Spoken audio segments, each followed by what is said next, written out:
Semua terjadi begitu cepat, secepat aku memulainya. Jika kau tahu rasanya, ketika tubuhmu ditarik ke 72 arah berbeda di saat bersamaan, kau takkan percaya bagaimana kotak perkakas kayu yang biasa teronggok di sudut gudangmu bisa menyiksamu lebih daripada itu. Tubuhku meringkuk di dalam kotak perkakas yang lebarnya tak lebih daripada kandang anjing. Kedua tanganku diikat menggunakan borgol plastik yang ditemukannya di laci dapur, hingga pembuluh darahku nyaris mati. Kepalaku dipaksanya menunduk begitu dalam, dan kakiku ditekuk hingga lututku terantuk dahi. Tubuhku tak bisa bergerak. Aku bahkan tak bisa merasakan jemariku sendiri.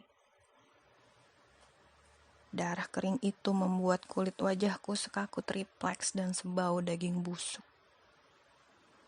Aku tahu aku akan mati ketika benakku mulai membayangkan kotak sempit itu sebagai tempat empuk, nyaman, hingga aku leluasa menggerak-gerakkan kepala, mencari posisi ternyaman untuk berbaring.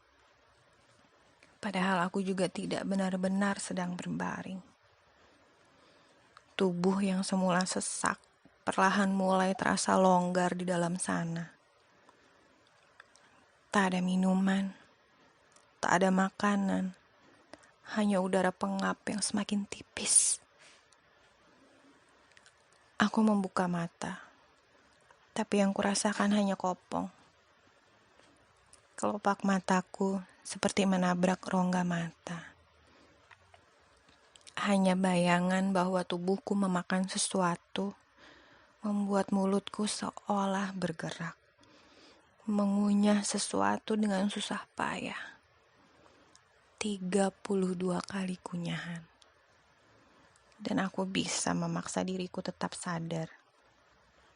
Meski aku tahu tak ada lagi pipi tembam berlangsung pipi yang disukai anak-anak lelaki. Tulang pipiku kini menonjol seperti topeng tengkorak. Ada sirine terdengar. Itu pertama kalinya aku merasa benar-benar terjaga. Raungannya membuat telingaku berdengung. Dan tiba-tiba dengungan itu membawa suara obrolan yang terasa begitu jauh. Tapi aku tak bisa menangkap satupun perkataan mereka. Aku hanya ingin mereka berhenti bicara dan mendengar suara yang hanya bisa kutimbulkan melalui gesekan kulit kepalaku dengan kayu kotak perkakas ini. Pagi atau malam, semua benar-benar gelap. Kelopak mataku membuka dan menutup, tapi aku tak bisa melihat apa-apa. Napasku sesak. Inilah saatnya. Waktuku tinggal sebentar lagi. Kedua tanganku terjepit di antara paha.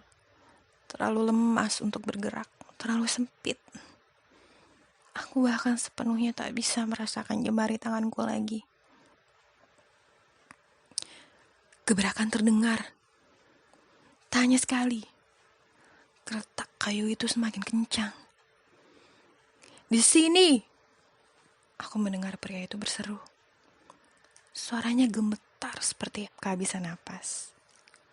Tulang leherku seperti mau patah. Aku tahu aku menunduk terlalu rendah.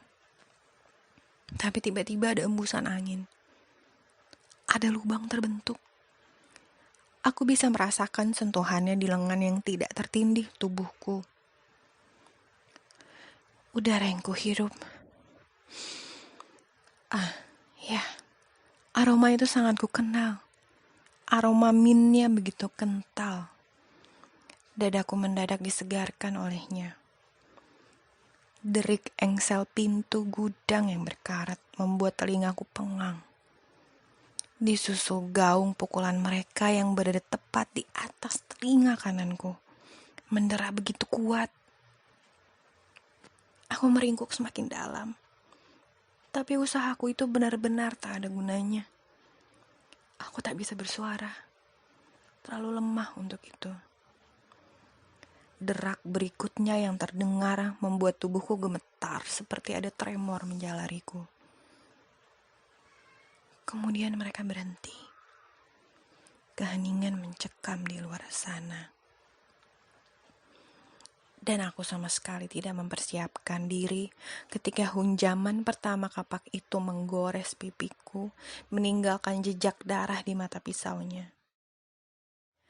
Tak jelas apa yang mereka pikirkan, hingga akhirnya kapak itu jatuh berdentang di lantai.